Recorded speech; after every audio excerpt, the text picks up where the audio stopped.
नमस्कार प्रेक्षकांनो, तुमचं सर्वांचं मनपूर्वक स्वागत आहे. लग्नानंतर होईलच प्रेमचा आजचा रिव्ह्यू ऐकत आहात, म्हणजेच 20 जानेवारीचा रिव्ह्यू.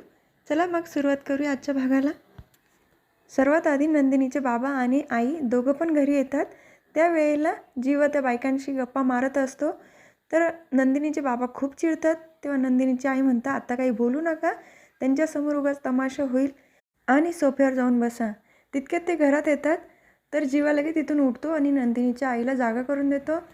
तर नंदिनीचे बाबा जिथं बसलेले असतात खुर्चीवर, त्याच खुर्चीवर बसण्याचा प्रयत्न करतो जीवा. पण नंदिनीचे बाबा रागाने बघतात. त्यानंतर जीवा तिथंच उभा राहतो. तितक्यात तिथे नंदिनी येते वाण घेऊन आणि ती सर्व बायकांना हळदी कुंकू लावते. नंतर वाण पण देते. त्या बायका जीवाचं खूप कौतुक करत असतात. त्यानंतर त्या बायका बॉक्स उघडून बघतात तर त्यामध्ये कप आणि बशी असते. तर दुसरीकडे बघायला मिळतं की रम्या आणि वसू आत्या रूममध्ये येतात. तर रम्या खूप चिडचिड करत असते. आई, ही काव्य आहे ना, माझ्या खूप डोक्यात जाते बरं का. ती सारखं पारच्या जवळ जाण्याचा प्रयत्न करते आणि तेच मला आवडत नाही. तिचा असा काहीतरी वीक पॉईंट शोधून काढावा लागेल की त्यामुळे तिला त्रास होईल आणि ती इथून जाईल. तेव्हा वसू आत्या म्हणतात, अगं तिचा वीक पॉईंट फक्त पार ते. तेव्हा रम्या म्हणते, आई. तेव्हा वसू आत्या म्हणतात, अगं हो, तुझा आणि काव्याचा वीक पॉईंट फक्त पार ते आणि ते बोक्याच्या नावाखाली पारच्या जवळ जाण्याचा प्रयत्न करते ना, तेच मला आवडत नाही. तर वसू आत्या म्हणतात, अगं हो, मिळाला ना मग वीक पॉईंट. त्या बोक्याची आणि काव्याची ताटातूट कर, म्हणजे आपोआप ती शांत बसेल आणि तिला काही करता येणार नाही. तेव्हा रम्याला ही आयडिया खूप आवडते. रम्या म्हणते, आई काय छान आयडिया दिली आहे, आता तू बघ मी काय करते ते. तर दुसरीकडे तर आलेल्या बायकांना जो वाण दिलेला असतो ते बॉक्स खोलून पाहतात. त्यामध्ये कप आणि बशी असते. त्यांना खूप आवडते. तेव्हा जीवा म्हणतो, आहे का नाही आगळा वेगळा वाण, आवडला ना तुम्हाला? तेव्हा त्या बायका म्हणतात, हो ना, त्या गोखले काकूंपेक्षा फारच वेगळा आहे, आम्हाला तर आवडला हा वाण. तेव्हा जीवा म्हणतो, कप बशीने दोघांनी एकत्र चहा प्यायचा, एकाने कपाने आणि एकाने बशीने, मस्त फुरके मारत. तर लगेच नंदिनीचे बाबा म्हणतात, फुरके मारत कोणी चहा पितं का? तर जीवा आणि नंदिनी दोघं पण एकाच वेळेला बोलतात, ज्या माणसांची मनं साफ असतात ते लोक फुरके मारत चहा पितात. तर हे ऐकून त्या बायका पण म्हणतात, हो हो, आम्ही पण असंच करू बरं का, दोघांनी मिळून चहा पिऊ, तेही फुरके मारत. त्यानंतर जीवा म्हणतो, काकू आता तुम्ही या, नाहीतर गोंधळच व्हायचा बघा इथे. त्यानंतर त्या बायका तिथून निघून जातात. तर नंदिनीचे बाबा खूप चिडतात, हा माझ्या घरामध्ये आला कस काय, आत्ताच्या आत्ता बाहेर हो माझ्या घरातून. तर जीवा काही वाद घालत नाही. जीवा लगेच बाहेर निघून जातो. त्यानंतर तो रिक्षाजवळ बसतो आणि त्याच्या हातामध्ये फ्रेम असते. त्या फ्रेमशी बघून तो गप्पा मारत असतो की किती गोड आठवणी आहेत या फ्रेमबरोबर आपल्या. तितक्यात गुड्डू येतो आणि त्याचे डोळे दाबतो. तेव्हा जीवा म्हणतो, अरे गुड्डू, कुठे होता तू? गुड्डू थोडा ड्रिंक करून आलेला असतो, त्याला काही चालता बोलता नीट येत नाही.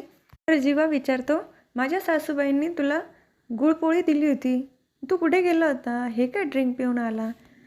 तर गुड्डू म्हणतो, मी गेलो होतो माझ्या नातेवाईकांकडे, पण काही फायदा झाला नाही. त्यांनी मला उभंसुद्धा केलं नाही, लगेच हकलपट्टी केली माझी आणि रडत पण असतो तो त्याच वेळेला. तेव्हा जीवा म्हणतो, अरे ठीक आहे, होईल सगळं व्यवस्थित. तेव्हा तो गुड्डू म्हणतो की माझं नशीब तुमच्यासारखं नाही ना, तुमच्यासारखं असतं तर सगळं व्यवस्थित झालं असतं. नंदिनी भाऊजीने किती छान आंघोळ घातली होती तुम्हाला, मला थोडी तसं कोणी करणार आहे. तेव्हा जीवा म्हणतो, तुला कसं काय माहिती रे नंदिनीने मला आंघोळ घातली होती? तेव्हा गुड्डू म्हणतो, त्याचा व्हिडिओ काढलेला आहे मी. तो व्हिडिओ जीवाला दाखवतो. तेव्हा जीवाला पण खूप आवडतो. तो म्हणतो, नंदिनीने मला पहिल्यांदा आंघोळ घातली आणि ते तू कॅप्चर केलं, त्याबद्दल खूप धन्यवाद. आणि तितक्यात गुड्डू लगे रडायला लागतो. तर जीवा त्याला शांत करतो. तर दुसरीकडे नंदिनीचे बाबा खूप भडकलेले असतात. नंदिनीचे बाबा म्हणतात, काय नंदिनी, आता हा मुलगा आपल्या घरामध्ये घुसून सण साजरी करायला लागला आहे, त्याला घरामध्ये का घेतलं? तेव्हा नंदिनी म्हणते, नाही बाबा, मी नाही घेतलं त्यांना घरामध्ये. तेव्हा तिचे बाबा म्हणतात, काय? तर ते नंदिनीच्या आईला विचारतात, नंदिनी काय ऐकतोय मी? तेव्हा नंदिनीची आई म्हणते, हो, मीच दिली होती चावी त्यांना. ते जर नंदिनीच्या चेहऱ्यावर खुशी आणण्यासाठी काही करू शकतात तर आपण पण त्यांना थोडी संधी दिली पाहिजे ना. असं त्यांच्या दोघांमध्ये खूप वाद होत असतो. तेव्हा नंदिनी म्हणते, आई तुम्ही दोघं का भांडताय? बंद करा बरं हे सगळं. जेव्हापासून जीवा इथे आले तेव्हापासून तुम्ही सारखे भांडतातच आहे.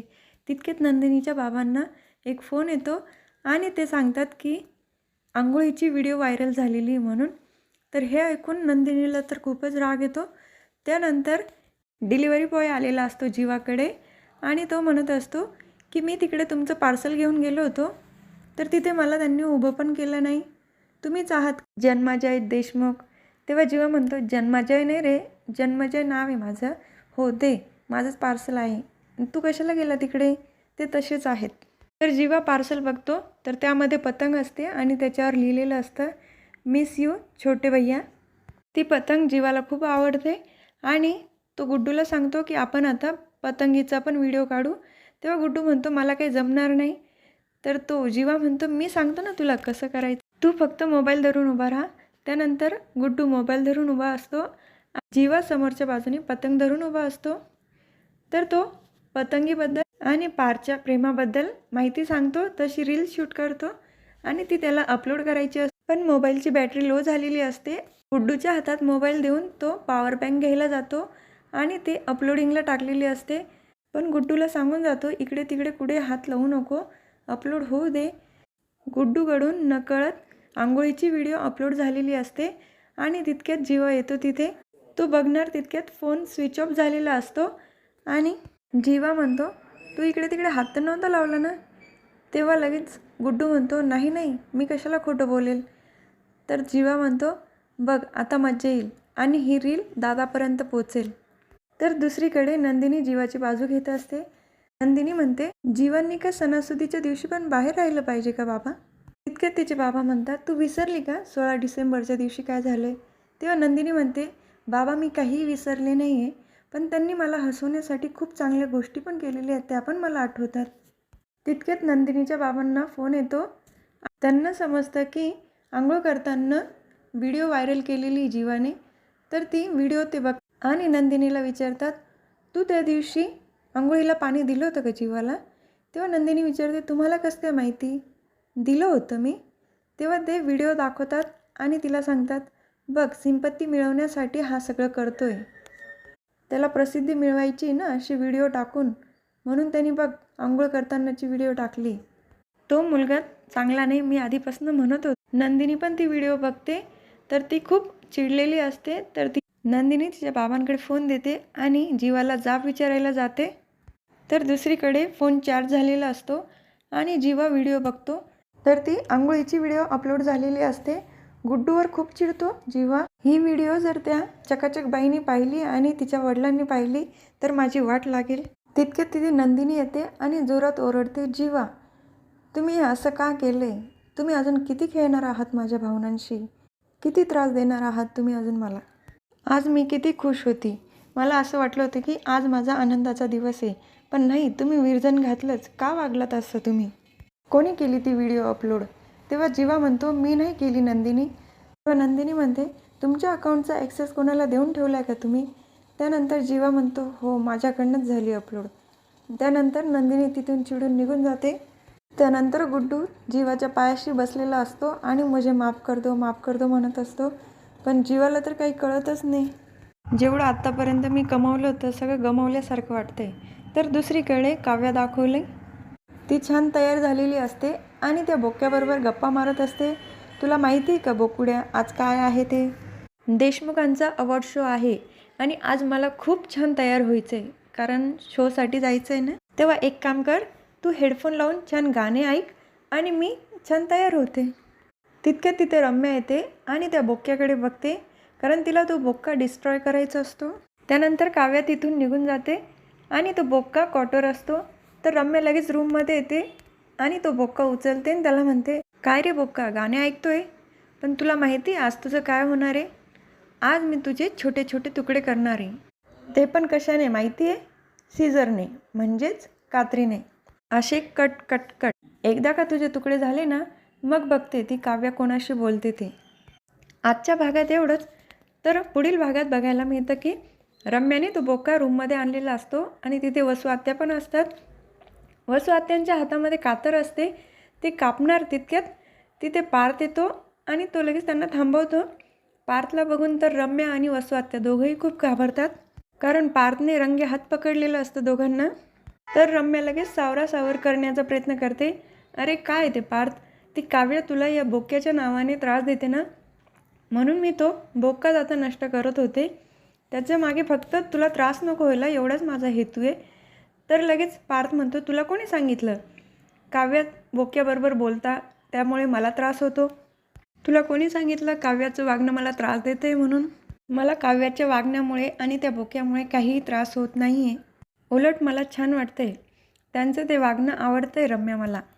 आत्या, मला तुझ्याकडनं ही अपेक्षा नव्हती. इथून पुढे काव्या आणि त्यांच्या बोक्यापासून 4 हात लांबच राहायचं. त्यांच्याजवळ जाण्याचा आणि त्यांना त्रास देण्याचा अजिबात प्रयत्न करायचा नाही, असं पार्थने ठणकावून सांगितलेलं असतं.